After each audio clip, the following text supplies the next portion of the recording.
ఇక ఈ సమయం వరకు ఉన్న ప్రధానమైన 6 బ్రేకింగ్ న్యూస్ ఇప్పుడు మనం చూద్దాం.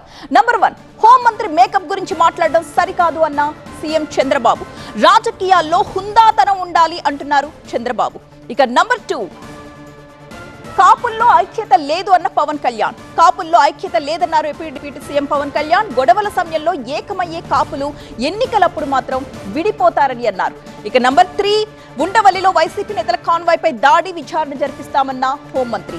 ఉండవల్లిలో వైసీపీ నేతల కాన్వాయ్ పై దాడి జరిగింది. టీడీపీ నేతలే తమపై దాడి చేయించారని వైసీపీ నేతలు ఆరోపించారు. మరి ఈ దాడి ఘటనపై విచారణ జరిపిస్తామన్నారు హోంమంత్రి అనిత. నంబర్ 4, బాక్సైట్ పై ప్రభుత్వం ఎలాంటి నిర్ణయం తీసుకోలేదు అన్న బండారు సత్యనారాయణ. గిరిజనులు ఎవ్వరూ కూడా ఆందోళన పడొద్దు అంటున్నారు ఆయన. ఇక నంబర్ 5, తమకైతే ఏమైనా అయితే సీఎం రేవంత్ దే బాధ్యత అన్నారు బీఆర్ఎస్ నేత ఆర్ఎస్ ప్రవీణ్ కుమార్. భద్రత తగ్గింపుపై డీజీపీకి లేఖ కూడా రాశారాయన. రేవంత్ సోదరుడికి 4 గన్మెన్లను ఇవ్వగాలేనిది తనకెందుకు ఇవ్వరు అంటూ ప్రశ్నిస్తున్నారు. ఇక నంబర్ 6, ఊళ్లలోనే ఓటు నమోదు చేసుకోవాలని ఒత్తిడి తీసుకురావద్దు అన్న కేంద్ర మంత్రి కిషన్ రెడ్డి. ఇవి ఈ సమయం వరకు ఉన్న ప్రధానమైన 6 బ్రేకింగ్ న్యూస్. ఇక మూవింగ్ ఆన్, ఆంధ్రప్రదేశ్ లో ఆగని కాపు కాక. ఈ ఫుల్ డీటెయిల్స్ మనం మరి కాసేపు